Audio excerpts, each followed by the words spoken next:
again. I am moderating this because Agee was not available, sadly. Yeah, I know. Aw, group 6,000. Aw. You guys were just the first in the world to see the new trailer for Peacemaker. What do you think, guys?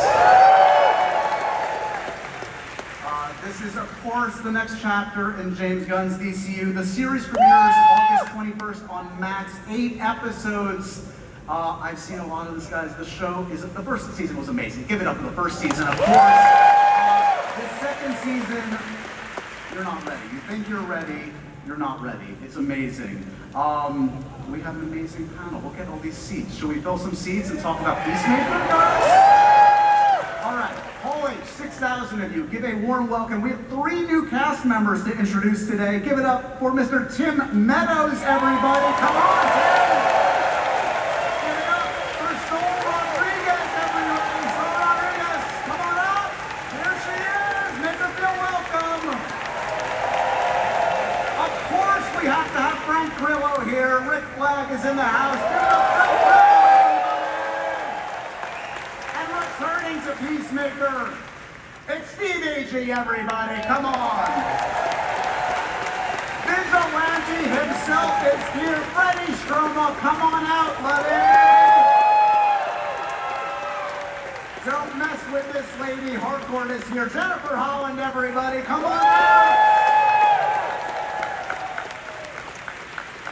I mentioned him before. This show does not happen without him. Executive producer, creator, writer, director. It's James Gunn, everybody!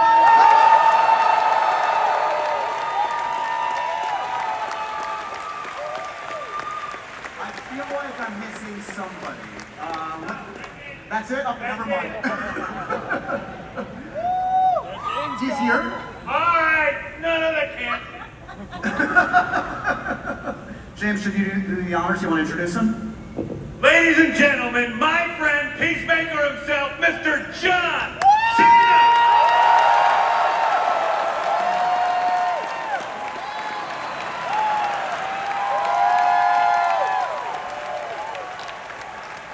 He stole the costume again.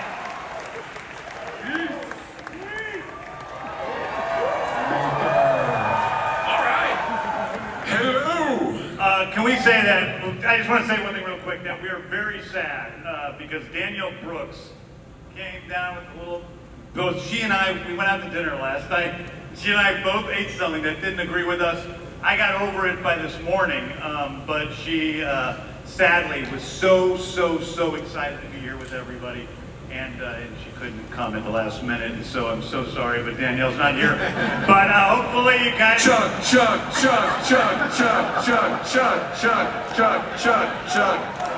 I'm trying to tell him. Let's go, Cena. All right. Let's go, Cena. Hydrated and ready. Here we go. I want to make sure I don't come down with something. I want to stay hydrated. John, how to do it again? No way. I'm more water than man at this point. I'm going to pee through my suit. Wait. I just wish John... That's what you guys want to see. This is the Peacemaker crowd, I guess. I'm sorry, I smell like ammonia and chlorine at the same time. I just peed myself. I'm used to it. I'm used to it. She's used to me peeing myself. That's true. It's okay, it's what the body does. We're going to ignore it. Here we go. It's humanity. We're off to a great start. Tim, what do you think? We're good? We're doing all right? Yeah. Crowd? Yeah. Crowd seems ready. Tim, was the crowd as excited for you as you told us it was going to be before you came out? You know what? I was pleasantly surprised at how nice they were. Yeah.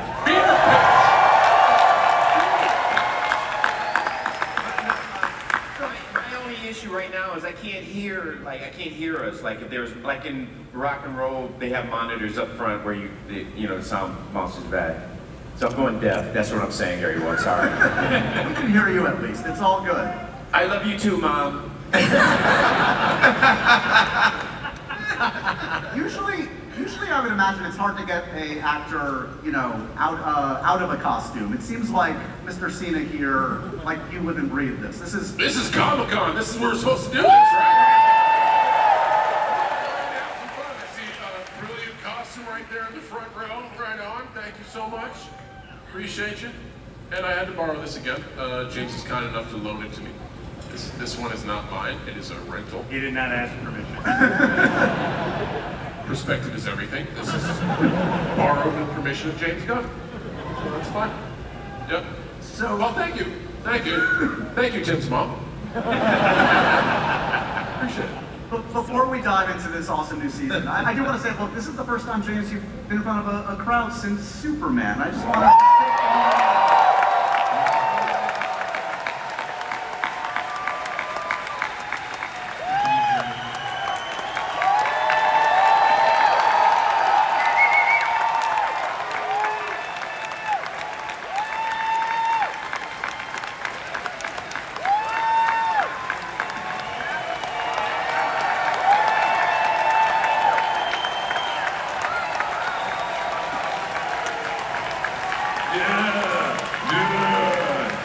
Superman! Folks in the back are tired, they couldn't get up, but that's all right, they were involved, they were here. Enthusiasm's still high in the back. Appreciate you guys.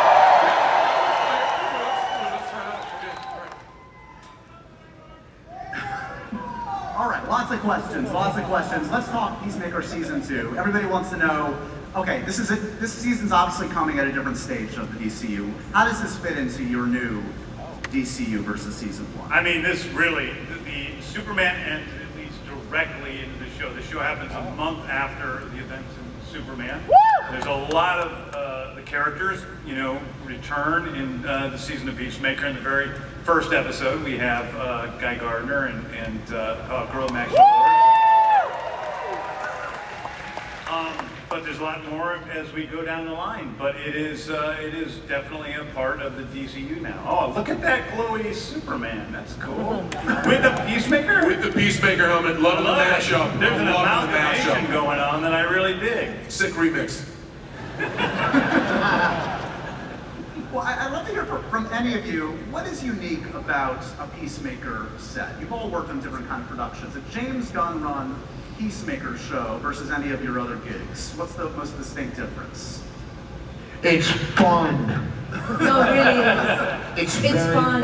Everyone's kind, everyone's nice, everyone's fun. Yeah, it's an honor to be in his set.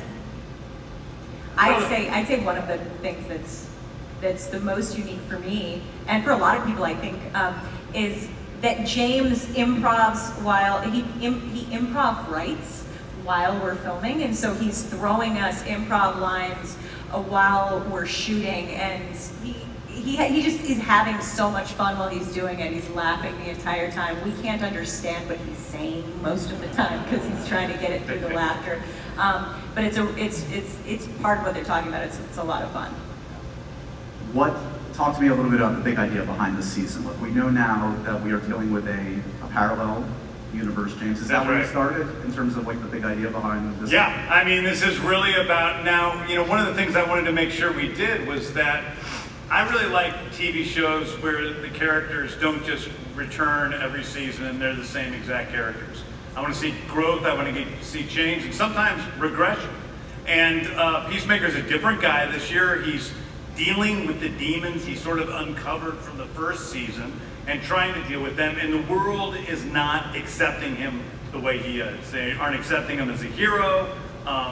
He's in love with Amelia Harcourt. She isn't accepting him, so he's not getting anything he wants, and he discovers a parallel dimension through the QUC, the Quantum Unfolding Chamber, and he thinks it's the perfect universe, and that is the beginning of the story, and it kind of goes from there.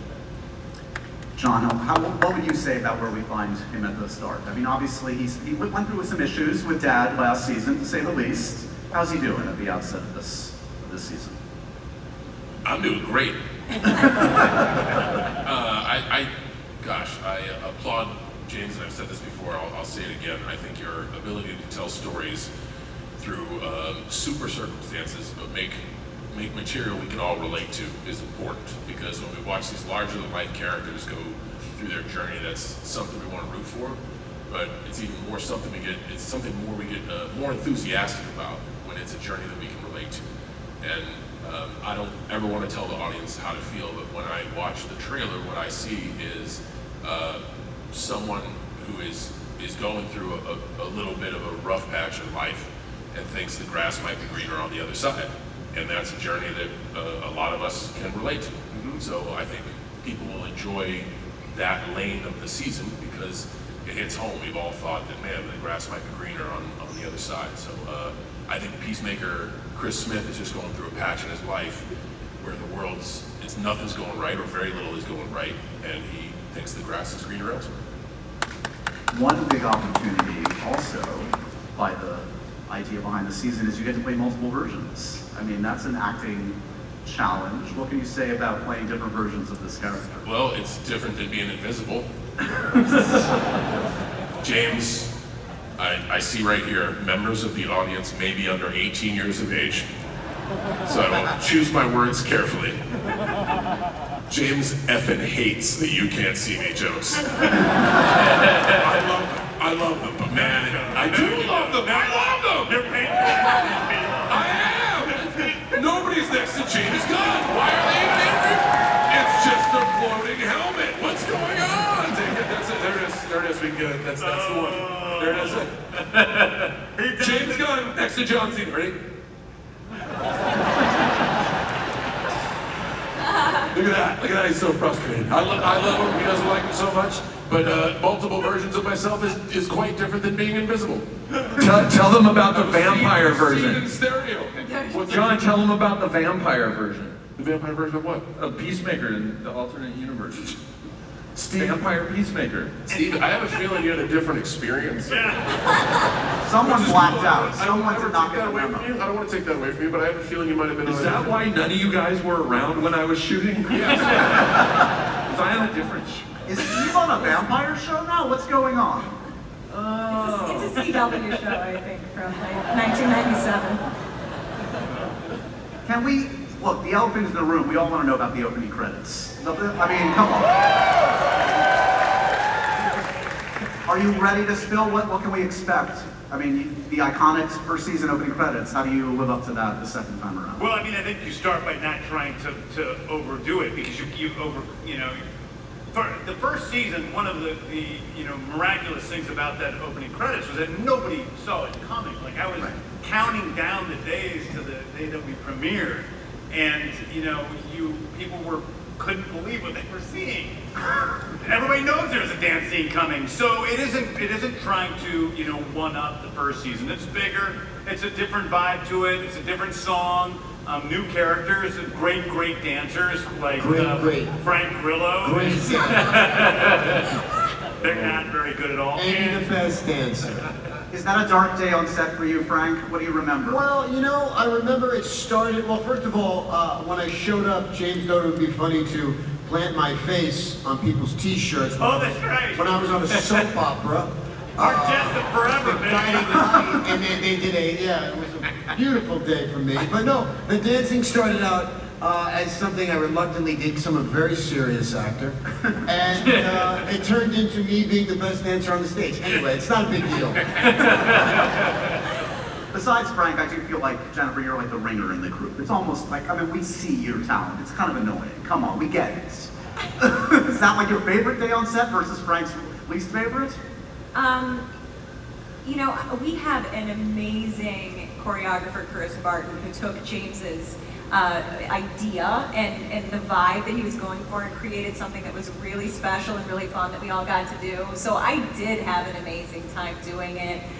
This particular new dance sequence, I get to do, I don't want to spoil anything, but there is one particular thing that I requested a move.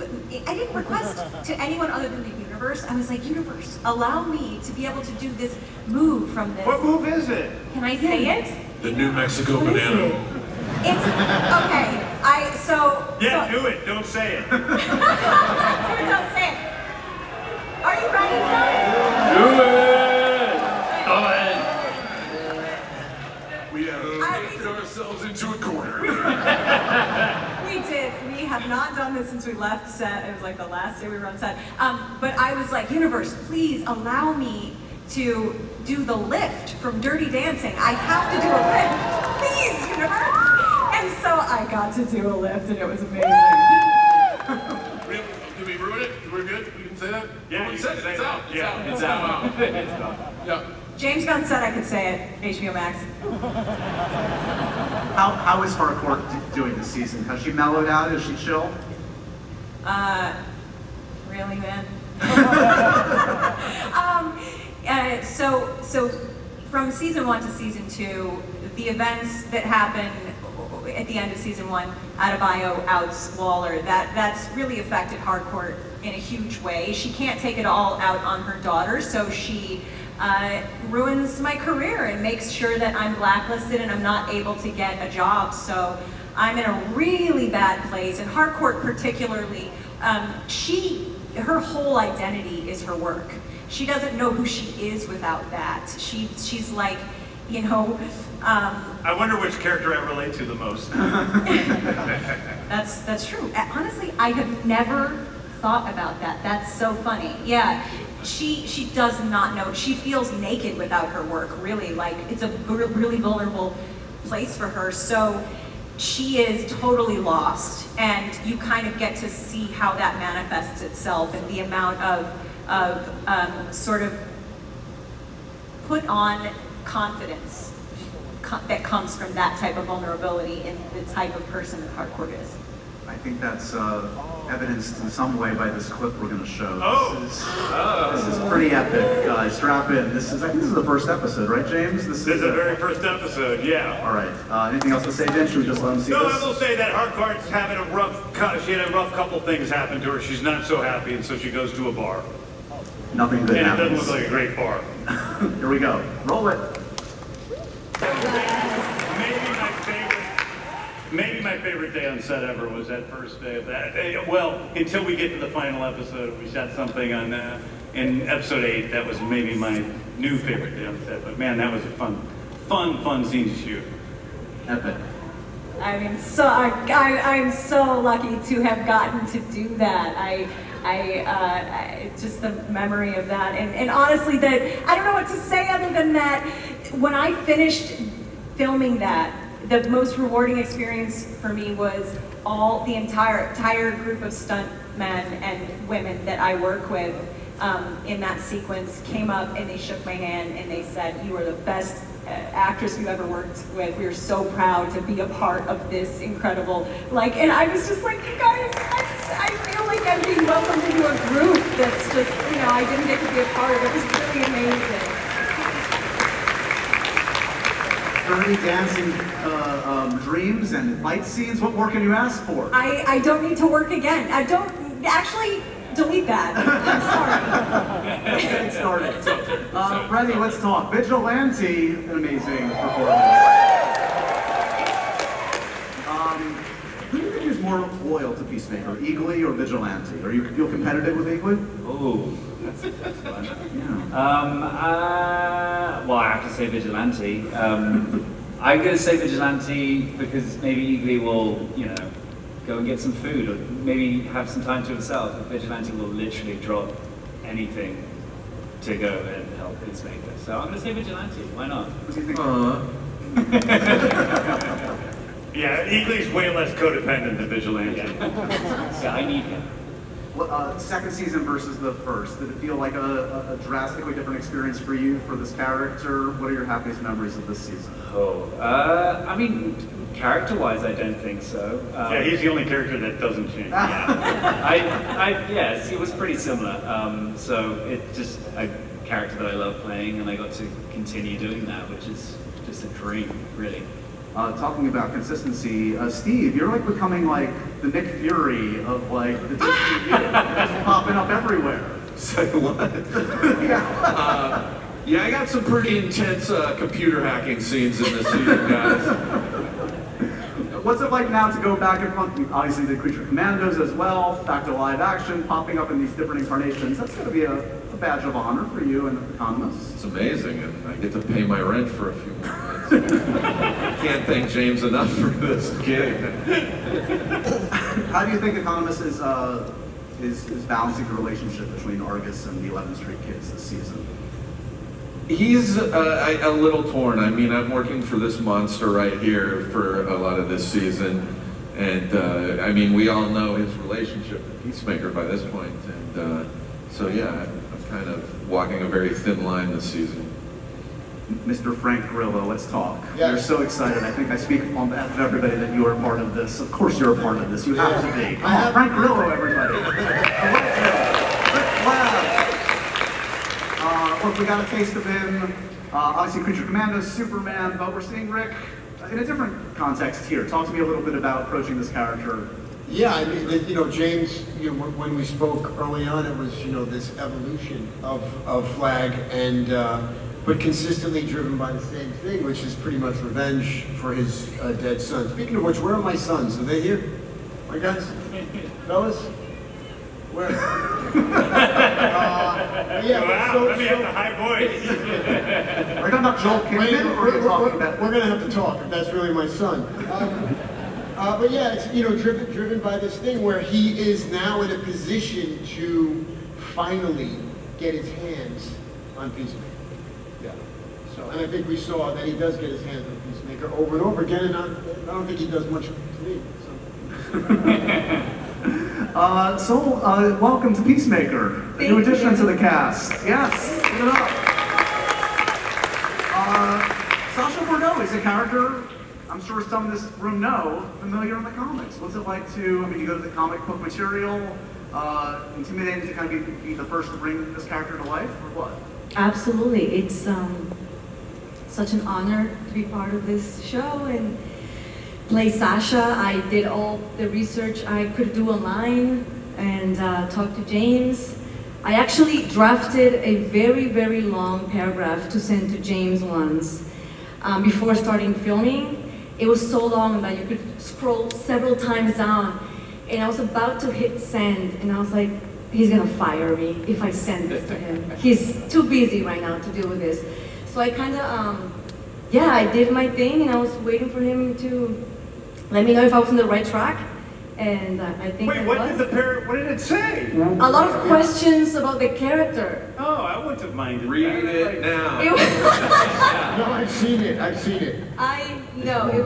it was a lot of questions. It was really long, but no, it's an honor. I mean, she's such a badass, and this cast.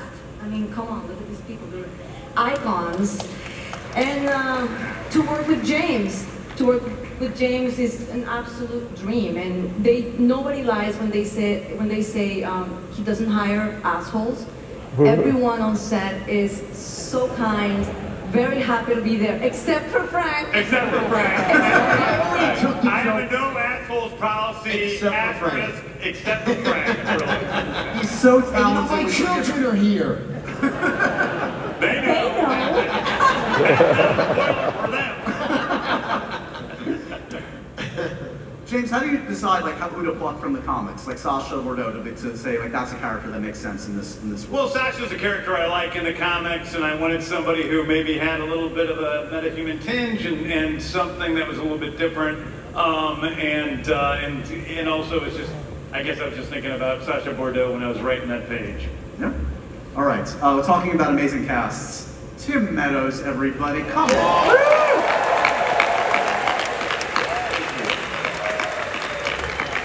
No standing ovation? All right, fine. It's been a long day. They love you. Metaphorical standing on for you. You're amazing. You've had the most eclectic, amazing career. What's it like to get the call to be a part of a comic book universe like this from James Gunn? Well, I was very excited. I had, my manager said that James wanted to have a FaceTime, meeting, and so we did that. And I was really nervous about it. I didn't want to fanboy out too hard online and start sweating and stuff. But he just explained to me the character and everything, and what was sort of the arc of this guy, and I just was like, yeah, it was the easiest negotiating ever for them, because I was like, yeah, I'll do whatever you want me to do. I don't care. We were desperate. No, we were, because we auditioned, probably 300 guys for Langston Fleury. This is totally true. So many. And it was like, I thought it was maybe the funniest character in the script, and none of them fit the character. And I've known Tim a little bit for a long time, and I'm like, God, Meadows might be good. But maybe not. Yeah. But it was just like, it was like sort of a risk hiring you because we had auditioned so many people, and then he came in just day one, and I'm like, oh my God, yeah. Because the role was written for you. Like you were perfect. Oh, well, thank you, man. Thank you. But you do have to know, like, I told him this, but when James Gunn calls you and says, I got this, I mean, it's like, it's not like, well, send me the script, it's like, okay, well, I'll send it, you don't have to send me anything, just tell me when to show up, I'm in, Yes. And that's the great thing about, being around him and working with him, it's like, when that call comes, you're like, oh, there's no question I'm going to do this. And you do, you tell your agent, say whatever it is, I'm going. So it's, it is about the captain, yeah.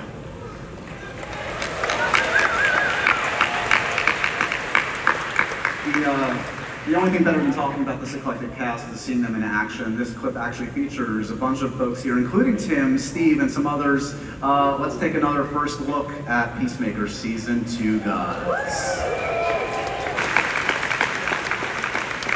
Bird blindness. I suffer from low-grade bird blindness. It's a real thing. It is? Yes, I suffer from low-grade bird blindness. Yeah, I mean, thanks to James for shining a light on something that we don't talk about enough, bird blindness. Yeah, It's I real. mean, it was important. I think that there's a lot of people out there that can't tell one bird from another. I know I was showing my friend Jason Reitman Superman like early, and he goes and he said, we have, cryptos in the movie, and then there's a scene where the kaiju's about to stomp on the dog, and Jason says, was that crypto? And I'm like, no, he's like got brown spot, he's totally different. He's like, I can't really tell the difference between them. He's gonna love that I told that story. So bird blindness is Langston's sole weakness. Anybody else have a weakness that you want to expose for your character? What do you think their sole weakness would be? Their Achilles heel. I kind of must tell it has way more than one soul. Where to begin? What? I have way more than one? Yeah. Yeah, Vigilante's toes. Yeah. Although I'm doing all right without it. Am I? I don't know. You what? My lack of a toe. Your toe's fine. It's not a lack of it. It grew back. He cut it half off. It's It's fine. only half. You were making way too big of a deal out of it. Which character is a good hang? Who would you want to hang out with from this cast, character-wise? Adebayo for sure. I mean, she's definitely she's the only one that's not a maniac. Yeah. Langston, for sure. Tim Meadows' character. Yeah, good hang there. Definitely. Don't bring him to like the bird sanctuary. Anybody but hardcore, probably. What about Peacemaker? What do we think? A night out with Peacemaker? I don't know. What do you guys think? A night out with Peacemaker? We'll do it. We'll all go out somewhere tonight. Get your raffle ticket. Will we do that? There's enough of you. There's too many of you in here. Okay. Let's Okay. random draw. We'll take a section from the back. We'll take a section in the middle. No, we can't do that. There's no way to fairly accommodate everyone. I'm just gonna say. Everybody dressed up as Peacemaker. Everyone dressed up as Peacemaker? You guys are in for an interesting evening. Just talk about commodities. That's it. What do you think the banana futures trade's gonna be? That's it. That's a night with Peacemaker. Anyway, all right, Anywho. that's been fun. We got 21 minutes left. Let's work with By it. the way, that scene was directed by Greg Mottola, who's Yeah. from Superbad fame and so many other great movies. He is an amazing director who did such great work on our show this season. So. Yeah, I loved working with him. He was awesome. He did episodes 2 and 3, and they're really, really great episodes. We talked about that amazing fight scene for you, Jennifer. What we do get a sneak peek at Peacemaker fighting with himself, essentially, in that trailer. I would like to reclassify that. I would like to say we get to see Peacemaker playing with himself.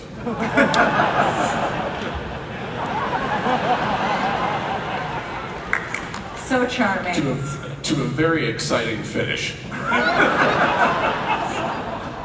It's very short though. Thank thank you. That's my time, folks. I was gonna ask you what it's like to. I wandered around the 18-year-old thing. I didn't say anything. I didn't say anything. It's their minds that are in the gutter. You guys know what you were thinking. That's fine. It's fine. It's okay. Okay, that's officially my time. I hesitate to ask John another question for fear of the children. That is a good strategy. Stay away from me for 20 minutes, we'll be fine. Or go for it, you know? How sweet ride in this season, the motorcycle. Ooh. You like it? We can talk about that. The Right? Peace cycle, yeah. Yeah, Peace cycle's awesome. How cool do you feel on the Peace cycle, John? It's a lumbering piece of machinery. It looks very cool. It shoots torpedoes. It has missiles, speakers, a sick paint job. It's nice. It's very nice. Yeah, we had a logic question about the missiles on the motorcycle. Yeah, no, that's We were fine. like, we're wondering, when the missiles take off, does the motorcycle go backwards? No, not at all. It's designed in a way that there's absolutely no recoil. It's the same way when you fire the 2 machine guns on the front, there's no recoil. It's been engineered to do that. Okay, Yeah. great. We just wanted to make sure we had questions. I could explain it, but it would take up 24 minutes, and we only have 19 minutes left. Is there a clock? Science, What is he looking at? technology, things. I have that motorcycle. Well, is it here right now? Actually, it might be. The peace cycle is here. But normally Yeah, it's like- at the, I normally have it in my office at DC. yeah, it's a Peace Fest. Yeah, you can see the pictures. Fest. Go to Peace Fest. Go to Peace Cycle Fest, person. see the peace cycle. It's pretty good. And see Foxy Shazam and Steel Panther tonight. That's going to be the greatest show of all time. I was gonna say, let's talk music a little bit. Let's do. How do you decide soundtrack for this season? And what were the needle drops that were important for you? How do you assemble the playlist for this season? I mean, I do it the same way I do everything. I mean, first of all, I think the soundtrack this season is my favorite soundtrack I've ever done. It's so good with so many bands I love. It is in line with the soundtrack from the first season, but it's a lot more modern bands actually, a lot more songs from the past 10, 15 years or so. But it's I write with my huge playlist of sleaze metal songs, and I sometimes have a song that I write a scene for, or a scene that I write a song for. That song was something I've had on my list for a long time in the hardcore fight scene. A band called Silvertide sang Blue Jeans, great song. Going to be on, I believe it's on the album, the LP that's coming out. So it's and Ozzy Osbourne in the trailer. Thank you for mentioning that. That was really sad the other day, and it wasn't until this morning that I remembered that we had Ozzy Osbourne in the trailer. We also have him in the season, and so thanks for Since Danielle isn't here, maybe you could speak to where we do find Adebayo this season. Obviously, dealing with mom. I mean, she's so optimistic despite everything. She keeps believing, but she's also like Harcourt, can't work in the intelligence agencies in the United States, and she learned at the end of the first season that she wants to be a spy or a mercenary, and so she's trying to start up her own mercenary business, and it's going absolutely nowhere at the beginning of the season. So, but she doesn't bring her down. She just keeps on believing. She is so optimistic. That's one of her superpowers. Yeah. It's not going to surprise anyone to hear me say this. There's some really extreme stuff, some wild stuff this season. Yeah, actually, this is not for kids this season. This season's more extreme even than last one. I mean, I don't know how much you want to reveal, but does anybody have a moment on set like, we're getting away with this, we're really going there, we're saying this, we're doing this? Agee does. I do what I can. Every episode. I've said that on set about 5-6 times. Like, Yeah. am I allowed? We're doing this is okay. Yeah. I can say that. There is a very sexual thing happening in Peacemaker's house, and Frank has sent Economos. John, are you aware of this? Frank has sent Economos to go spy on Peacemaker, and I didn't tell Steve what he was going to be looking in the. You read it in the script and you're like, oh, that could be funny, and then you show up and this thing is happening. You're like, oh my god. I know it's cable, but it's insane that we're showing it on cable. First episode. Strap in. Strap in. Strap on. Strap on. No shit. That's my time, folks. I teamed you up for that one. Creative necessity. Necessity, yes. That's the thing I like most about working with you, the creative necessity. Yes, the blanket of creative necessity we can hide under. I like that. Is there ever that moment, John? It feels like you obviously trust this man with a lot. Like a line, a moment where you're like, really, we're going there? Or is the trust so implicit, it's an easy yes for whatever's in the script? Dude, look at me, I'll do whatever. Here we are, right? Yeah. I'm gonna take the back half of Hall H. We're going somewhere.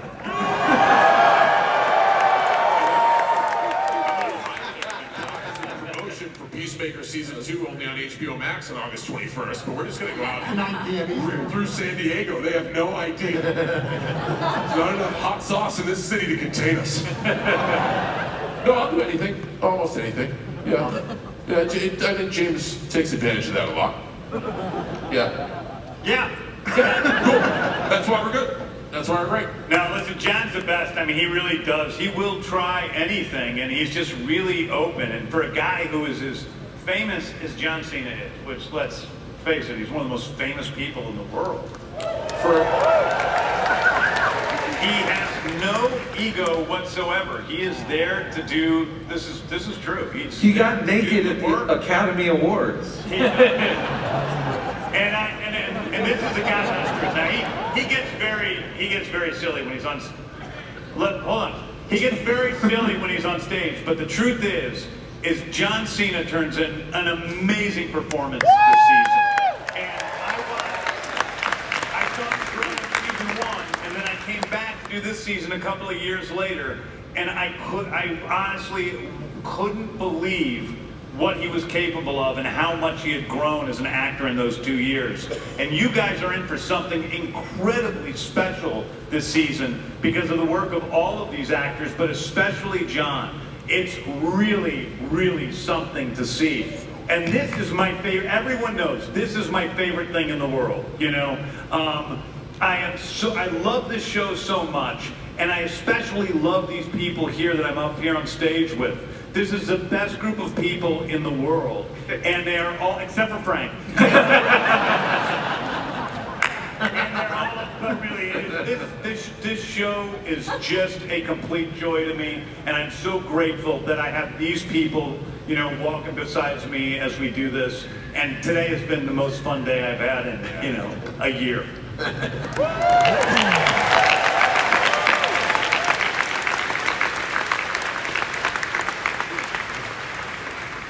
Talk about special, your buddy Michael Rooker this season. I just want to tease. Yeah, Rooker plays a character by the name of Red St. Wild. He's the world's most famous eagle hunter. I guess you guys didn't know there was such a thing as a famous eagle hunter. Well, that's what he is very proud of doing. And he's basically Eagly's Lex Luthor. So Eagly gets his own arch enemy this season. You've killed all your arch enemies, but Eagly gets one. Eagly has earned one. Eagly's badass. Eagly gets his own fight scenes this season. He does some pretty cool stuff. Yeah. Yeah, Eagly's badass. Better pet, Crypto or Eagly? Anybody have a controversial? I'm sorry. Sophie's. It's not controversial for me. I just get to come out of the gate and say Eagly. I mean, better, more well-behaved, because as bad as Eagly is, he's still more well-behaved than Crypto. That's fair. Yeah, but he's an eagle. Everybody needs an eagle, though. I know, but like, if Eagly gets crazy, he, you know, shits on your floor, leaves for too long. If Crypto gets crazy, he treats your house like an ant farm and just burrows holes into it. So I think I'd rather put up with Eagly than Crypto. Yeah, and you're right. But I just love dogs. So Crypto's maybe I would use Crypto anyway. Crypto! What? Did you say kill Eagly? I'm not. What's wrong with you? Yeah, I'm not good. I think he said that that Crypto could kill him. Oh, Crypto could definitely kill. I mean, come on. He's a superpowered dog. Of course he could kill you. Yeah, come on, man. Superman could kill Peacemaker. It's just, those are facts. Yeah. Everybody here gets an eagle on the way out tonight. Congratulations. You don't. Good luck with Are it. you Oprah? I can manifest. Guy yells, "Kill Eagly!" Like, what's wrong with this person?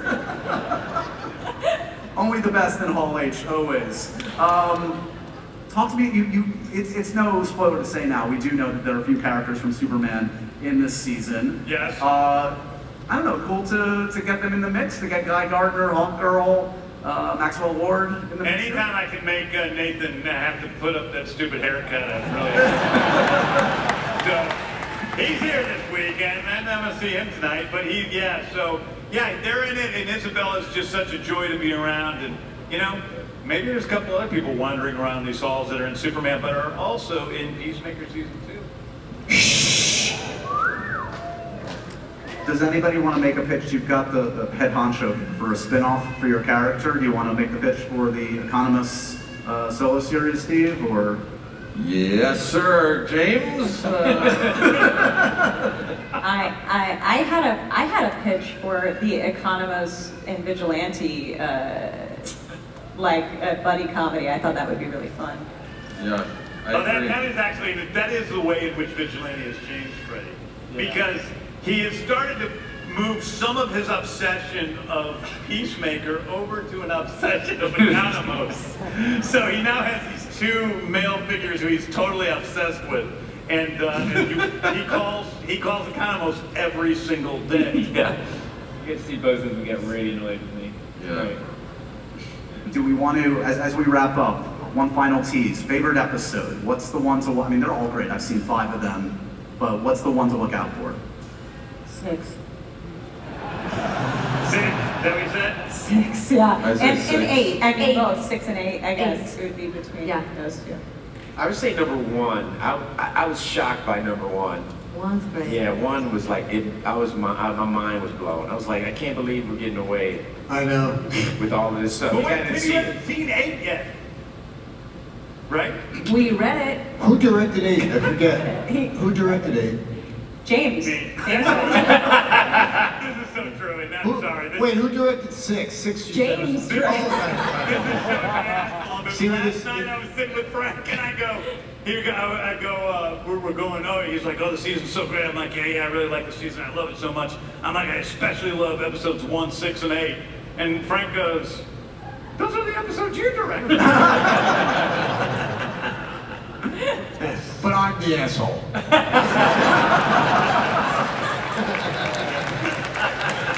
Frank Grillo gets the last word. August 21st on Max. Peacemaker season 2. Congratulations, Danielle.